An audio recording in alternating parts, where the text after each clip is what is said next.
Leo ni siku ya hemophilia duniani. Kila Aprili 17 ni siku ambayo imetengwa kwa ajili ya kuongeza uelewa na kukuza uelewa zaidi kuhusiana na hili. Ikiwa takwimu za kidunia zinaonyesha kuwa kati ya watu 10,000 mtu mmoja anakuwa na ugonjwa mahali hiyo, na tutafahamu hapa kwa kina, lakini takwimu pia zinaonyesha kuwa 97% ya watu wenye ugonjwa huu duniani bado hawajagundulika. Kwa hivyo wapo ambao wana hali hiyo lakini bado haijafahamika. Ni muhimu kufahamu na kuchukua tahadhari mapema, na kama katika utaratibu wote wa matibabu inapaswa kufanyika mapema, ni jambo ambalo limekuwa likielezwa na wataalamu. Na katika kuzungumzia hili kwa kina, tunaye hapa Sonal Patel ambaye ni daktari wa magonjwa ya damu kutoka hospitali ya Aga Khan. Karibu sana daktari. Asante. Karibu daktari. Asante sana. Habari za Aga Khan? Salama. Naam. Naam.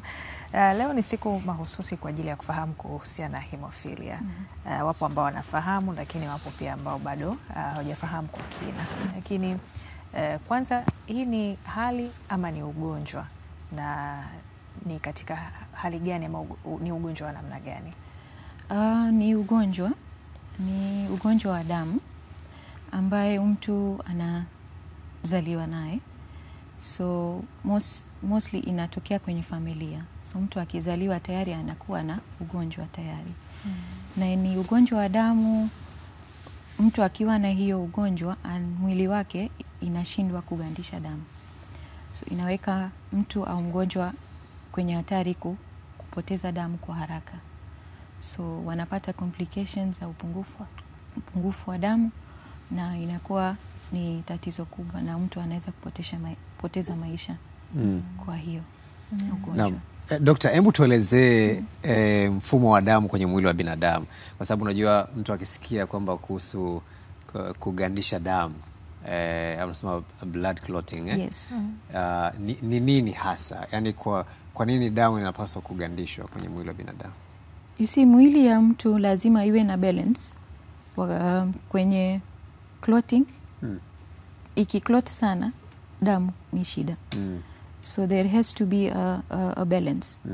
Na kwa mwili wote tunakuwa na aina za protein maalum zinaitwa factor 8 na factor 9 ambaye kazi yake ni kugandisha damu.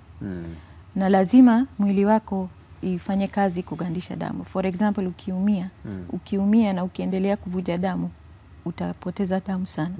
And then damu mwilini itashuka, unatakiwa kuongezewa damu and all that. So lazima mwili ifanye kazi in a way kuprotect hiyo hali, na hizo proteins ndio inasaidia kugandisha damu. Okay. Na hemophilia ni ugonjwa ambaye mtu anakosa au ana upungufu wa hizo clotting factors, tunasema hizo proteins. Yes. Na hizo protein maalum zinatoka wapi? Ni mwili ya mgonjwa inatengeneza wenyewe. Yes. Okay. So ukiwa na mgonjwa, ukiwa ugonjwa ya hemophilia, mwili yako haitengenezi hizo proteins. Na kuna proteins specific ambaye ni kazi yake, protein factor 8 na factor 9. Yes. Sasa na ni zipi hasa sababu sasa za kupata hali hiyo, kwa maana ya kupata hemophilia ambayo inafanya sasa mwili wako usio na hizo protein ambazo zinaweza kusaidia kugandisha damu? So ni ugonjwa ya kurithi. So it's a genetic disorder. Okay. Tunasema ni unapata kwenye familia. So kama familia ina historia ya mtu ambaye ana shida ya damu, anapoteza damu haraka mpaka anaongezewa damu, inatokea kwenye familia. So mtu mmoja anaweza kupitisha kwa watoto zake. Okay. Kama mzazi anayo, anaweza kupitisha kwa watoto. Sasa kuna mtu anakuwa anaishiwa damu. Yaani sasa tunaishi pia na watu ambao wanakuwa wanaishiwa damu. Lakini kuna mtu ambaye ana hiyo hemophilia. Tofauti yake ni nini? Kuna yule yani yeye tu yeye huwa anapungukiwa damu, kwa inabidi labda ale vitu vya kumuongezea damu, waongezewe. Na sasa hiyo condition na hii tofauti yake ni nini? You see, hemophilia inatokea ukiwa kwenye stress, kama umepata ajali. Kwa hiyo unatoa damu, unashangaa damu haigandi. For example, kuna mgonjwa amepangiwa operation. Anaenda kwenye upasuaji ndogo sana, kama mtoto ana mwaka anaenda kufanyiwa circumcision, kutahiri. Ni operation ndogo, lakini akifanyiwa anapoteza damu nyingi. Mwili yake haijaonyesha dalili, lakini akienda kwenye hizo vipindi za kama upasuaji au mtoto anaenda kuonelewa njino, kitu cha kawaida, lakini kwa unashangaa anapoteza damu, inatoka tu haigandi. So that is ni straight away tunafikiria hiyo hemophilia. Ugonjwa nyingine za damu inaonyesha dalili kama mtu akipata upungufu wa damu anaweza kupata kama kuchoka haraka, mtoto anacheza anachoka haraka, kusikia kizunguzungu, pressure ya kushuka. Lakini hemophilia mainly ni bleeding disorder tunasema. Mtu ana bleed. Yes. Sawa. Na inagundulika hasa kwa wakati gani? Ni mpaka apate jeraha, ama kama hivyo umesema afanyiwe upasuaji na apate an open wound, au anaweza kugundua hata kabla ya hilo? Of course unaweza kugundua hiyo ugonjwa kabla umepata complications. Especially kwanza lazima watu wajue that ugonjwa ipo. So kama hiyo ugonjwa ipo kwenye familia, tayari tunaanza kuscreen. For example, watoto wakizaliwa, tunaanza kupima kwenye damu. Tuliongelea hizi proteins. Kwa hiyo tunaweza kupima hizi levels za hizo factor 8 na 9 kwenye damu, tukishajua kwamba kuna history ya familia ya ugonjwa. Kuna uwezekano pia wa kuwa carrier na sio moja kwa moja unaathirika na ugonjwa. The way inavyoathiri inatokea kwenye chromosomes. Tunasema inapitisha kwenye chromosome X. Sasa wanawake wanakuwa na chromosome X2. So wanawake wanakuwa ni ubebaji wa hiyo ugonjwa, ni sio wagonjwa. Wanaume wana chromosome X and Y. So ukiwa chromosome X moja na Y, hiyo chromosome X ikipitisha kwenye familia kwa wanaume, kwa mtoto wa kiume, hiyo dalili na ugonjwa inaweza kutokea. So hasa hemophilia inatokea sana au most of the time kwa wanaume. You will see wagonjwa wa hemophilia 99% ni wanaume. Wanawake ni 1 to 5%. Most of the time wanakuwa ubebaji, so they are carriers. Wanawake. Lakini but still wanaweza kupata, lakini most of the time majority wanakuwa wanaume.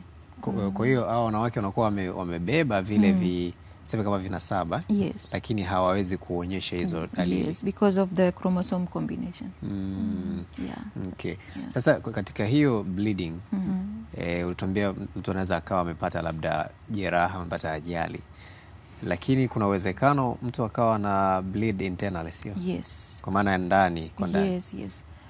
Hemophilia hofu kubwa ni kubleed kwenye viungo. So most of the time ukipata mgonjwa anakuja na joint imevimba. For example, anaweza kuja na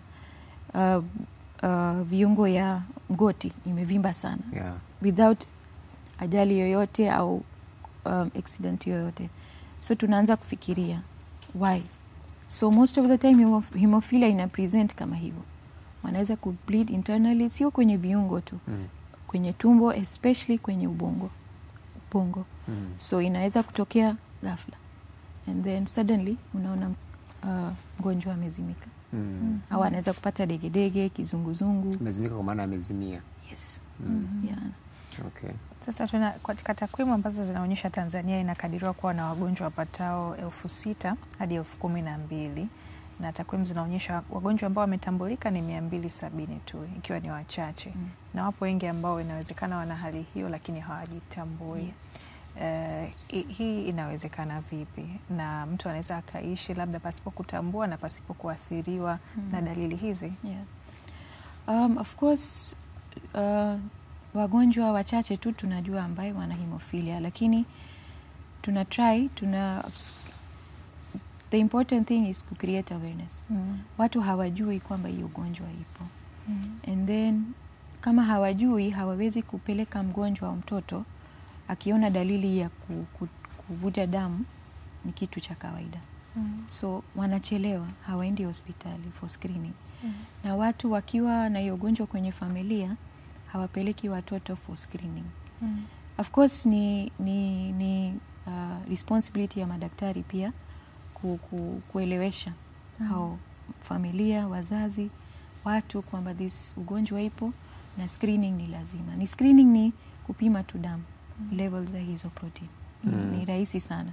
But ile awareness education ndio tunakuwa tunajua ni haipo. So, kwa hiyo kipimo cha damu cha kawaida cha kwa mfano hiki ambacho kinatumika cha full blood picture kinaweza kusaidia kugundua? Hapana. Of course inachosaidia ni kuangalia upungufu wa damu. Lakini haiwezi kusema kwa nini imepungua. So mpaka uende zaidi mbali zaidi. Yes, inahitaji vipimo zaidi kujua kwa nini imepungua. Kwa upande sasa wa matibabu yakoje? Ni hali ambayo inaonekana haiwezi kupona kabisa. Mnafanya nini sasa kwa upande wa matibabu? So kwa sababu ni ugonjwa ya kurithi, kwa tayari unagonjwa, huwezi kurudi nyuma. So tunachofanya ni tunazuia complications.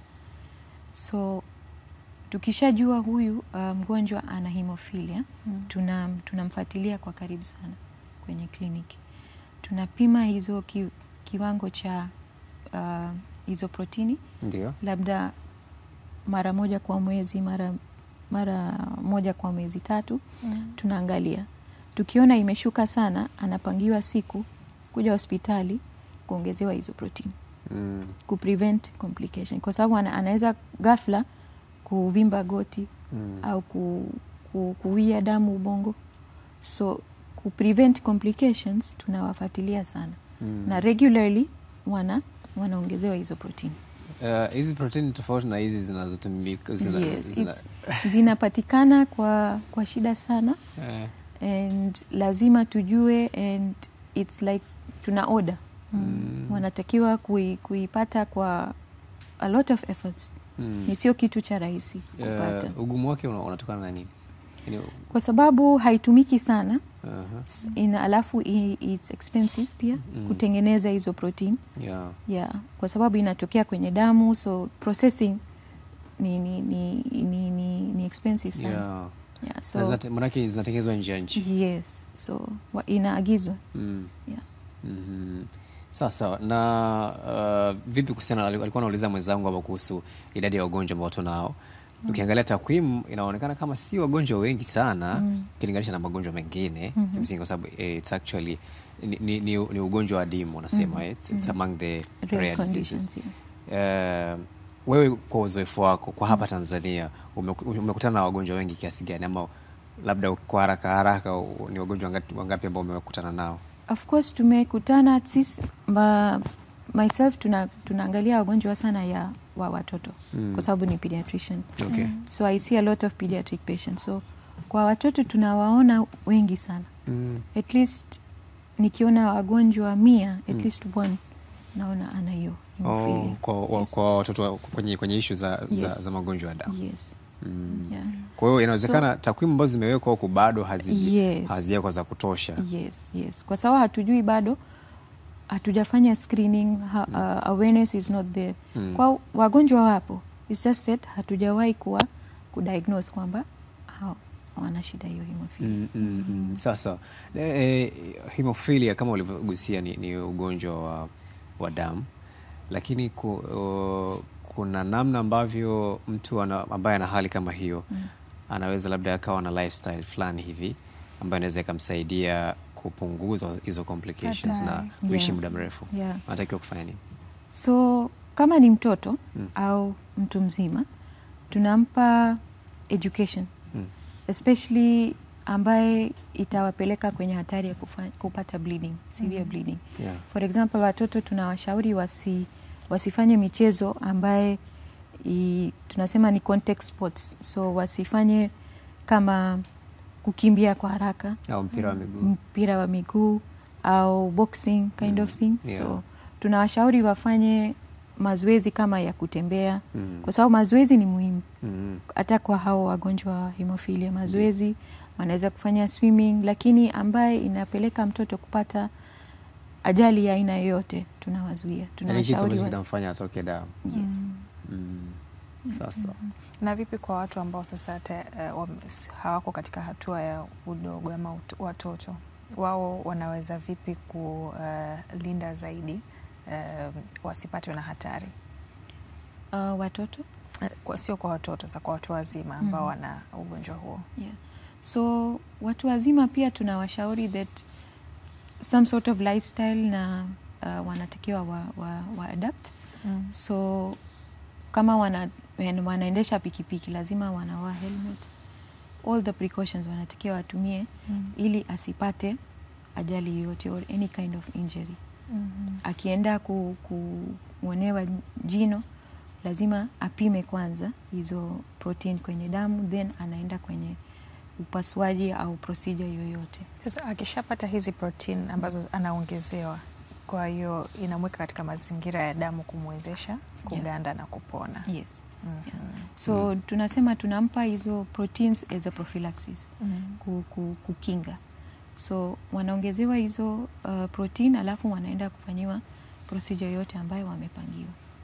And kama tukishapanga kwenye ratiba ya kupata hizo protein regularly, hata ile hatari ya kupata bleeding, ile complications inapungua. Yeah, so tukiweka kwenye hiyo ratiba na wakipata hizo proteins regularly, they are safe. Na kitaalamu, kuna uwezekano wa mtu mwenye hemophilia kuishi na ugonjwa huo kwa muda gani? Maisha yote. As long as complications hapati, anachukua precautions zote, anaweza kuishi tu vizuri. Of course anatakiwa very cautious kwenye maisha yake. Manake atakiwa awe na umakini mkubwa. Kama ni mtoto, manake wale wanamzunguka kama ni wazazi walezi, wao wanamwangalia kwa karibu. Ukienda Marekani, Ulaya, hizi nchi wanapewa belts. Wanavaa wakiwa wametoka nje. So akikutana au kama amezimia au amepoteza fahamu, mtu akiona wanajua huyu ana hemophilia, kwa hiyo wanapeleka hospitali kwa haraka. Sasa umesema asilimia zaidi ya 90 wanaoathirika tuseme na ugonjwa huu ni wanaume, sio? Yes. Wanawake wenyewe wanaweza kutoka kama wamebeba, lakini mambo yakawa yanaenda vizuri tu. Lakini labda kama tutakubaliana kwamba kama tulivyokubaliana kwamba ni ugonjwa wa kurithi. Kwa mfano kama mimi sasa nataka kuoa mwanamke na ana hemophilia, na kwa sababu haonyeshi zile dalili, lakini kwamba kuna uwezekano watoto watakaopatikana wakapata. Yes. Especially kama ukipata mtoto ambaye ni wa kiume. Kwa sababu huyu mwanamke anaweza kupitisha hiyo chromosome X kwa huyu mwanaume. Kwa sababu lazima chromosome moja itokee na baba, moja kwa mama. Na kwa mama lazima itatokea X kama ni mtoto wa kiume. Na chromosome Y itatokea kwa baba. So akipata mtoto wa kiume, yes, there is a risk kwamba atakuwa anapata hiyo ugonjwa. Na huyu mwanamke ambaye yeye anakuwa ni anabeba tu, lakini haonyeshi hizo conditions. Yeye ukiachana na ile labda mmechukuana mmeenda kupima hospitali, ni viashiria gani ambavyo vinaweza vikaonyesha kwamba huyu amebeba hivyo vinasaba vya hemophilia? Of course ukifanya vipimo tunasema genetic analysis, itaonyesha kwamba wazazi au mama ni carrier au ni ana ugonjwa. Kwa hiyo ukifanya hizo vipimo inawezekana kujua. Lakini kuna uwezekano ikapita kwenye generation, ikaja labda ikaonekana kwenye generation nyingine ya mbali, yani akawa amebeba hizo, lakini watoto ambao wanazaliwa wakawa hawajapata hiyo. Yes, it's possible. Akaja kuonekana it's just by chance. Kama mtoto akipata ile chromosome ambaye tayari na ugonjwa, inaweza kupita bila kuwa kwenye kwa watoto, lakini inaweza kutokea kila generations au inaweza kuskip generation. Especially yani risk inatokea kwa watoto wa kiume. Risk inakuwa 80-20% kwamba anaweza kupata. Na huyu mtoto wa kiume sasa, kwa sababu na yeye lazima atabidi aoe, apate familia, sio? Yeye unamshauri aoe mwanamke wa aina gani, ama ni tahadhari gani anatakiwa kuzichukua ili labda wawe na uwezekano wa kupata watoto ambao hawana hemophilia? Of course tutashauri kwamba awe na mwanamke ambaye hana hizo, hata ni sio keria. Yeah. Yani ni hana ugonjwa kabisa. Kama ni keria ubebaji wa hiyo ugonjwa itakuwa sio vizuri. Yeah. I mean risk itakuwepo. So anatafuta mwanamke ambaye who is not a keria kabisa. Kutakuwa na uwezekano wa wao kupata watoto ambao hawana hemophilia. Yes. Lakini huyu mwanaume ana ugonjwa. Yeah. So nini kinatokea ama nini kinafanyika hapa sasa? Kama mwanaume tayari ana hemophilia, so hata kama akioa mwanamke ambaye ni sio hata ubebaji wa ugonjwa, akipata mtoto wa kiume, ndio anaweza kupitisha hiyo X chromosome ambayo ina ugonjwa kutoka kwa mama Yaha. kwa baba, na mama anaweza kupitisha hiyo X chromosome kwa mtoto ambaye hana. So hata akipata chromosome moja kutokea kwa baba ambaye na ugonjwa, tayari mtoto ana hiyo ugonjwa. So remember, mwanaume wanakuwa na X na Y. Ndio. Na X ndio inabeba na X inaweza ikatoka pia kwa baba. Yes. Ambaye X inaweza kutokea kwa baba.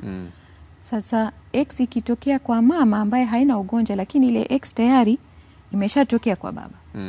So hata kama akipata X kwa mama ambaye hana tatizo, ile X bado ya baba ipo kwenye mtoto ambaye ina ugonjwa. Kwa hiyo mtoto akipata hiyo X, hata kama ni mwanamke atapata ugonjwa. Nimeona kauli mbiu ya mwaka huu inalenga matibabu kwa wote, wanawake na wasichana huvuja damu pia. Hii inaonyesha pia mkazo zaidi kwa uelewa kwa upande wa wanawake, kwa sababu sababu zinaweza zikawa tofauti. Ni mambo gani ambayo ungependa pia wafahamu kuhusiana na hili? So wanawake pia wanaweza kuwa na hiyo hali, like I said, 20%, 10 to 20%. Licha ya kuwa ni asilimia ndogo. Yes. So wanawake pia hawawezi kujua kwamba wana hemophilia mpaka wanaingia kwenye ile kipindi cha hedhi, kwenye menses. So hii ni muda wa kwanza kujua kwamba huyu mwanamke ana hiyo hali. So tayari ameshagundua kwamba ana hiyo shida. So hatuwezi kurudi nyuma, like I said. Ni kitu ameshazaliwa naye. So tayari anakuwa na hiyo ugonjwa, so tuna prevent complications tena kwa hata wanawake. Naam. Na Dokta, wakati unakamilisha ujumbe wako kwa watu sasa ambao wanaishi na ugonjwa huu, na kwa sababu tunakuza uelewa na lengo la siku hii ni kukuza zaidi uelewa, nini ambacho unawaambia? And I think tunapenda kuwafahamisha kwamba hiyo hemophilia ipo, although incidence ni ndogo sana, lakini watu wafahamu. Na ukiwa unajua kwamba una tatizo hii, lazima wapeleke watu wa familia, watoto kwenye kufanyiwa screening, na kufahamisha kwa haraka ugonjwa hii tunaweza kusaidia kuzuia complications kwa watoto na watu wazima. Asante sana Dokta, nakushukuru. Thank you. Ni Dr. Sonal Patel ambaye ni daktari wa magonjwa ya damu kutoka hospitali ya Aga Khan, tukizungumza naye kuhusiana na Aprili 17 ikiwa ni siku ya kimataifa ya ugonjwa wa hemophilia, akilenga zaidi kuongeza uelewa kuhusiana na ugonjwa huu. Tunakamilisha hivyo kwa sasa.